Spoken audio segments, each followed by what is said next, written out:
Hey all, my name is Kurt. I'm here with Trenton. Welcome to SLB Basement Bourbon Bar, and today is a day that I look forward to each and every year, and Trenton is so kind, so generous, and thinks of me all the time.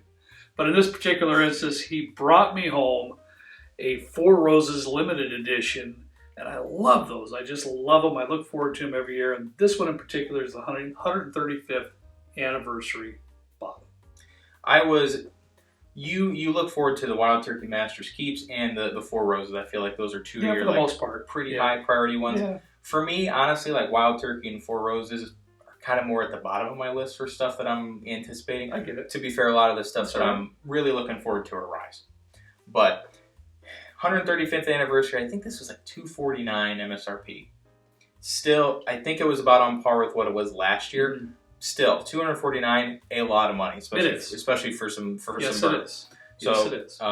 Thank you. We wouldn't be able to do this video if it wasn't for Harry. So thank you, Harry, over at B Liquors. I think he got 2 this year, 1 or 2 this year. Wow, that's it, huh? Yeah, it's been like last year he got 3, this year he got 1 or 2, so it's going down. Well, thank you, Harry. I appreciate it. I'm glad though to see the pricing of this is still a lot. Don't get me wrong. But it's not going the way of, like, you got Wild Turkey Master's Keeps that's taking a double jump. You got what just came out, the Wild Turkey Generations. Yeah. $450 MSRP. I'll take a pass on that one, yeah. That's a lot of money. Yeah, so. This is a lot of money too, Trent, and it really is. $250, and I'll tell you what, for the folks out there, I'll give you a little bit of my feelings about that. For those of you that absolutely won't spend that kind of money, and I get a lot of comments like that, and I'll tell you what, I appreciate those comments, and I respect them as well. Some folks, if it's over $50, they're out. Yeah, that's all right. Perfectly fair. Yeah, that's what they do, and some 100, whatever it is, it is. But for those of you that actually do collect some limited editions or allocated bourbons, for me personally, when I get a bottle like that that's $250, it's on my shelf for 3 or 4 years. Oh, yeah. I don't open it up only on rare occasions. It's usually when somebody wants to taste it, and I'll share it with them, and that's kind of how it is. So I keep it for a longer period of time, and maybe that's just a way I can justify it in my head for the dollar amount too. But, I get a lot of memories out of that bottle. And I'm just hoping, we haven't tried it yet, I'm just hoping that, it measures up here today. Yeah, one thing that I don't know if we used to do this in the past or not, but I know a lot of folks always say in the comments that I'm not able to get it, there's no way I'll ever find this, etc., etc. I think a good thing that we could do is try and recommend as close as possible to what this might be like. Okay. And if we could recommend usually kind of like a more shelf stable, more common bottle that is kind of in the ballpark of this flavor profile. All right. That way for the folks that are unable to get this at MSRP, that kind of thing can still kind of have a feeling of what the flavors and stuff like that. I was unaware of this task, but I'll do my best at the end of this. Start thinking. Try to think out. I'll do my best. While you're getting some aromas, Trenton, let me give you just a few particulars that I looked up about this bottle. This is a blend of 12 to 25-year-old bourbons. They don't give the percentages and everything, at least on Four Roses website, but it's a blend of 12 to 25-year-old bourbons. There's 3 different recipes that are in this blend: the OBSV, the OESV, and the OESK. So that gives you a little bit of an idea of what is actually in this bottle. I know, like Joe Allman and Sam Shipp and all those guys, really into Four Roses. Really? I don't know about Joe, but I know Sam is really into the Four Roses, and I think it's Sam. Sorry if it's not. And Joe and Sam are really into the Rick Houses at Wild Turkey and all these things. Yeah. The OBSGs or whatever you just said mean nothing. I don't know even what that is. I know it's on their website, but I'm not a big enough Four Roses fan to really care. You're not, and you know what? I'm not obviously a big enough fan to know. I know they have a ton of different recipes. I don't know what all of them mean either. I know they have 10. I'd have to look that up. So we have that little 10 sampler pack in the office still. We should do something with that. We should. Love to do that. Well, fella, I'll tell you one thing right now. The aromas in here are just absolutely delightful. They're luscious. They're sweet. I've got a really nice caramel note, a cinnamon note, but then I go into some kind of a berry or some kind of a fruit note in here that I got to figure out yet. But what's the proof? It's singeing my nose hairs. I apologize. I didn't mention the proof. It's only 108. Wow. Is that the lowest they've had? Oh no, it's usually about 108. That goes to show you how much I know about Four Roses. I love it. There's a berry note or some kind of a pear note. There's something going on there. It would take me some time to actually distinguish. I get like sound like a pilot. Folks, it's like berries drizzled in some honey. It's like a nice dessert kind of vibe going on. It's sweet. It's kind of a little bit of like earthiness too. That could be coming from one of the 20 recipes that they put in here. It's actually 3. 3. Come on now. I know. Don't get carried away. Don't be making fun. Don't be poking fun of me here. I'm not poking fun. I don't know. It's great though. I'll tell you that.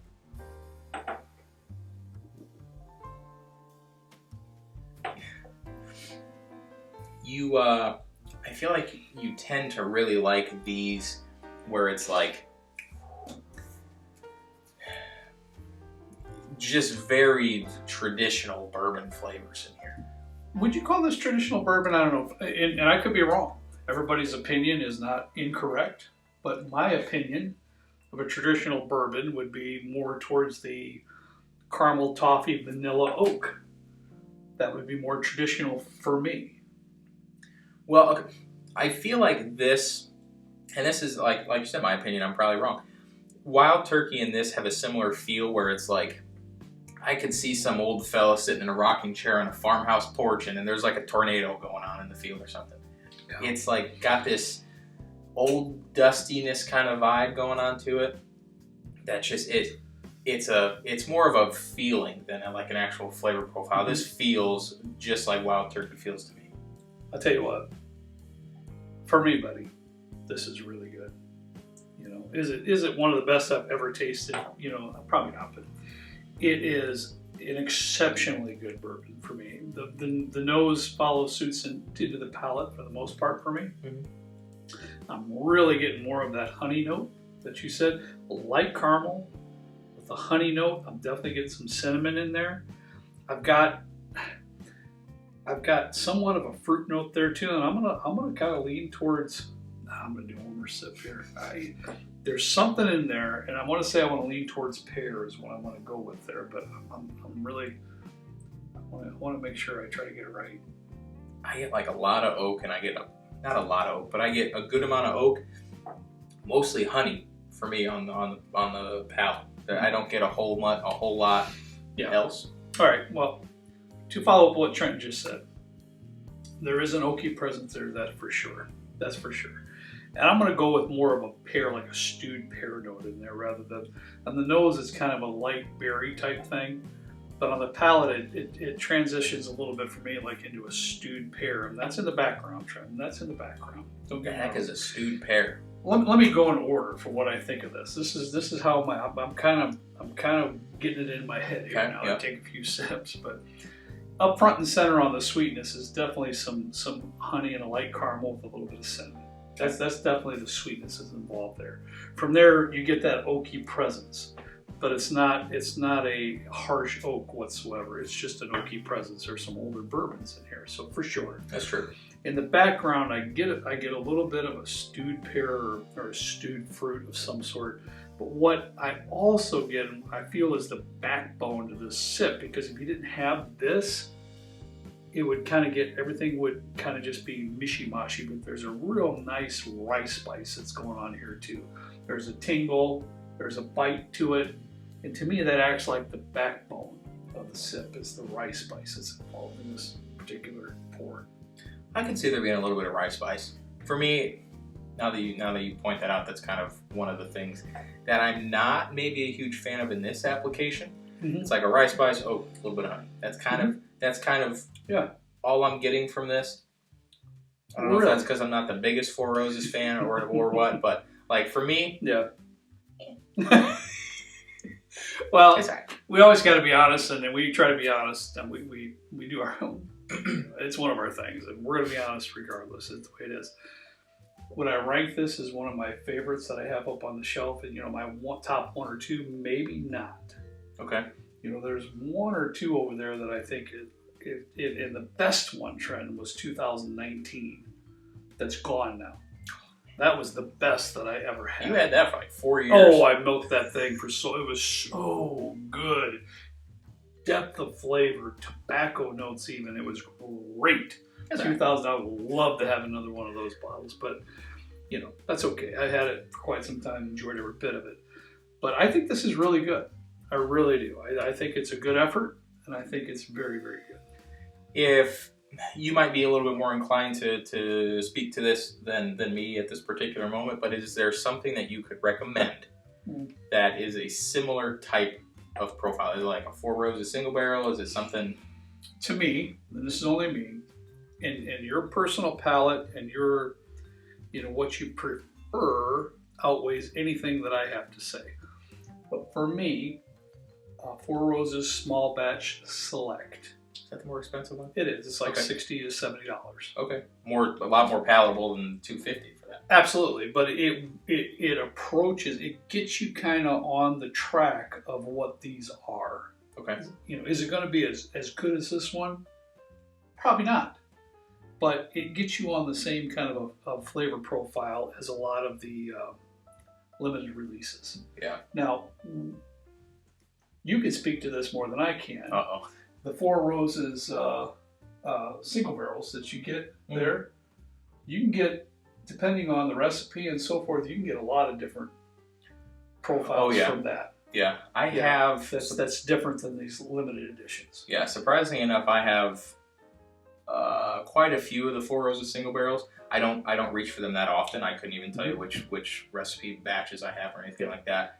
I'm pretty sure though that there is one of them that I get OESQ, something like that. I think that is similar in profile to this. Obviously, this is going to be it's a limited release, so there's not going to be a whole lot that is like this. Okay. But if you want to be in a similar realm for a lot cheaper, maybe look for like a Four Roses single barrel. I know that those can be a little bit difficult to come by as well. But yeah. To me, the small batch select gets you a little bit more in tune of what these limited editions offer than the single barrel. Gotcha. Okay. But if you can find those, and a lot of people can, that's a Benny's pick up there. They're all picks, right? They're all barrel picks. They're all and they're single barrels, and then there'd be one singular recipe, of course. You can find all sorts of different flavor profiles that might be right up your alley. So that's something to think about as well. So, but I liked it, Trenton. I thought it was great. I'm going to be very happy to put it back up on the shelf with the rest of them. So I'm glad you liked it. Thank you. Thank you for allowing me to do this show. You can't say I don't get you anything. No, today I can't say that. No. Maybe next week, but not today. Sure. All right, that's all we got for you today. Thanks so much for watching. We appreciate each and every one of you. As always, we ask you to please drink responsibly. See you next time, right down here with Trent and me in the good old basement bourbon bar. See you later.